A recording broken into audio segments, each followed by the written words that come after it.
fourth career triple-double. Hello guys, welcome back to the channel. Fresh off another historic performance, Caitlyn Clark once again reminded everyone why she's one of the most dangerous players in the WNBA. After putting together a spectacular 26-point triple-double, Clark led the Indiana Fever to another dominant victory, and even the Portland Fire had no choice but to acknowledge just how difficult she is to stop. Following the game, Portland Fire head coach Alex Saroma and Bridget Carlton spoke about the challenges of trying to contain both Caitlyn Clark and the Indiana Fever offense. The reality is simple. Caitlyn Clark is playing at an unbelievable level right now. Indiana dropped 112 points, and despite Portland throwing multiple defensive looks at her, Clark still completely controlled the game. What's even more impressive is that this performance came after their previous meeting, where Clark was held to just 6 points. A lot of people were saying Alex Saroma had figured out Caitlyn Clark after that game.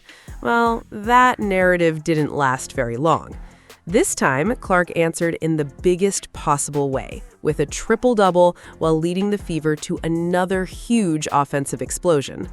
The Indiana Fever are now riding a 5-game winning streak, and their offense has become nearly impossible to slow down.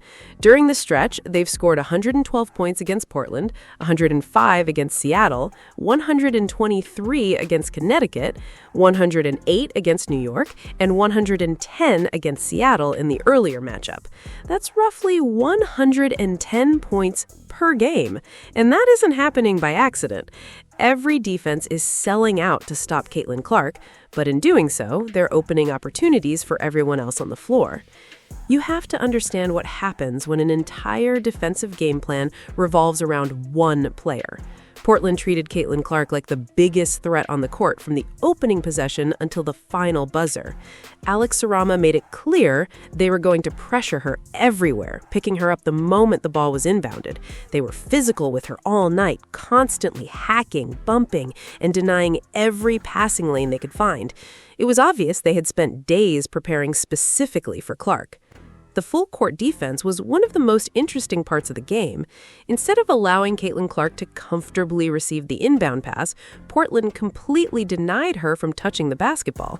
Whoever was inbounding for Indiana would often position themselves directly in front of Clark, while Portland defenders stayed attached to her every step of the way. It was one of the most aggressive denial strategies we've seen against her this season. What impressed me even more was how the Indiana Fever adjusted.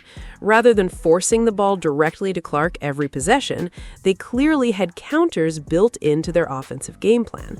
When Clark got denied after made baskets, the Fever immediately shifted into secondary actions. Aaliyah Boston became a key outlet, allowing Indiana to safely initiate its offense without forcing risky passes. Clark herself also made outstanding adjustments. Whenever defenders overplayed her, she constantly changed direction, sprinting to different spots on the floor to create just enough separation for an inbound pass. Once she received the ball, another guard would quickly rotate over and help bring the ball up the court. It wasn't something we'd seen Indiana use this consistently before, but they executed it almost non-stop throughout all 40 minutes. Interestingly, Portland didn't rely on constant full-court traps as many expected. That's probably because trapping Caitlyn Clark comes with serious risks. If you send 2 defenders too early, Clark has the vision and passing ability to find the open player. And once that first trap is broken, the entire defense is scrambling. Indiana has too many weapons to leave players open, and Clark is one of the best playmakers in basketball at exploiting those mistakes. In the end, Portland gave Caitlyn Clark as much defensive attention as any team has all season, and it still wasn't enough. She finished with another incredible triple-double. The Fever scored 112 points, extended their winning streak to 5 games, and once again proved that focusing everything on stopping Caitlyn Clark doesn't necessarily stop the Indiana Fever. Right now, this offense is clicking on every level, and if opponents don't find a better answer soon, Indiana is going to remain one of the hottest teams in the league. Alex Saroma, what you gotta say? A better second half. I mean, it's tough with all the free throws they got. I thought Nards was in great position a lot of the time. She had obviously a tough assignment on Caitlyn Clark, but I thought she did a really good job. So it's tough. I mean, a 34-18 disparity at the free throw line, that's also very hard to compete with. Questions? What you just said about needing to train your individual decision making and cut down some of those turnovers, is that just like a season-long thing that you guys kind of have to keep working on, or is it something that at certain points in the season you felt like you were doing better than you're doing now? Yeah, I think this hasn't come up for a while. I think so. I do think we've gotten a lot better as we've kind of gone along. So I think it's and schematically, like, I wouldn't say it was things like hits from Indiana that were causing us problems. I think some of them were transition. A lot of them were when we were just dominoes, drive and kick, making poor passes, poor pass quality to teammates. So I think it's really just how we, it's always an interesting one, sure, because I hate halftime. I feel like it's very generic feedback to talk about things like turnovers when there's not a root cause to them.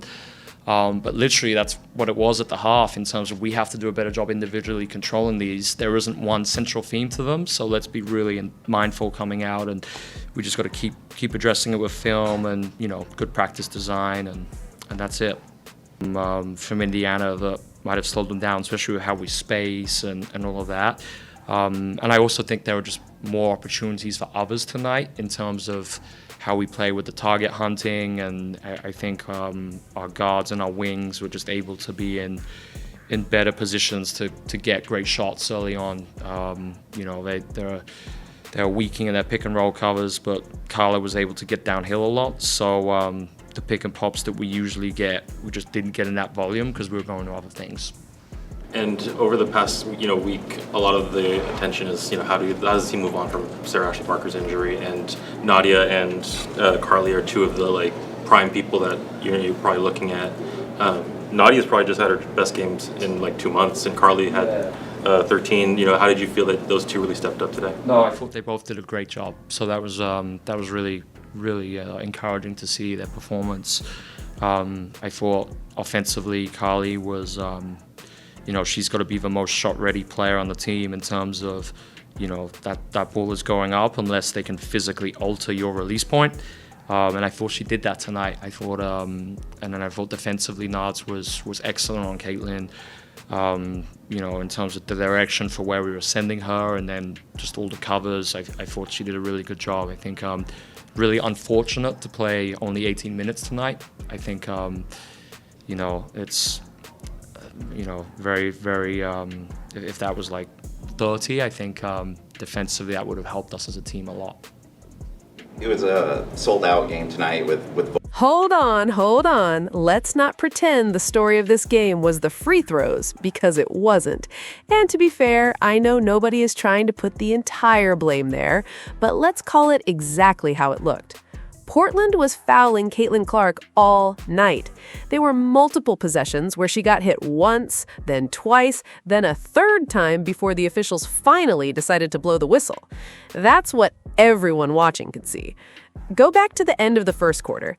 Caitlyn Clark knocked down what should have been a 4-point play after getting hit on a 3-point attempt, yet no foul was called. She made the shot anyway, but the officials completely missed it. So when people start talking about free throw numbers, they also have to acknowledge the calls Clark never received. Let's be honest, she was taking a beating out there.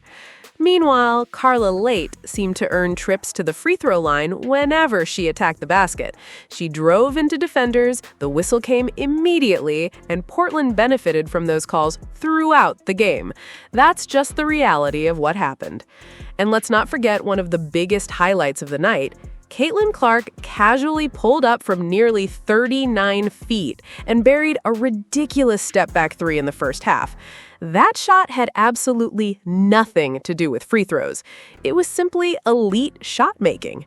Now, with that out of the way, let's hear what Bridget Carlton had to say after the game. I don't know, they did some, played zone a couple times. They put a big on our point guard a couple times. They mixed it up. But again, we still scored 98 points. I don't think, we were okay scoring the basketball when we did take care of it. So it was just a matter of, sometimes not forcing that pass that we think might be there, but just being sure of everything, I think was the difference.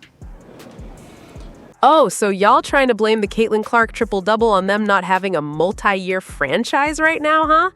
If you don't get your head out the camera, we're trying to hear what Bridget Carlton's got to say, man. I didn't have to freeze it on him. They didn't put up 112 just because of your turnovers. Caitlyn Clark was getting whatever she wanted. 26 points, 10 assists. Kelsey Mitchell finally started making some shots. Let's be real. They would have had way more if Aaliyah Boston wasn't missing layups left and right. If she wasn't missing layups left and right in the first half, Caitlyn Clark probably would have had a triple-double in the first half. Let's be real here. Come on now. Come on now. So they blamed the free throws, then they blamed turnovers, then they blamed not being an expansion team. Indiana Fever turned up the heat on y'all. I'm not buying any of the excuses, man. Caitlyn Clark put a beat down on him. And honestly, Caitlyn Clark could have easily finished with more than 30 points if she had kept attacking in the second half. She eased off the scoring, focused on running the offense, and still ended the night with a dominant performance. Just like many expected, Clark came into this matchup looking for revenge after what happened the last time these teams met, and she delivered in a big way. She once again reminded everyone why so many fans believe she's the real MVP. Drop your thoughts in the comments below. Don't forget to like the video, subscribe to the channel, and share it with other basketball fans.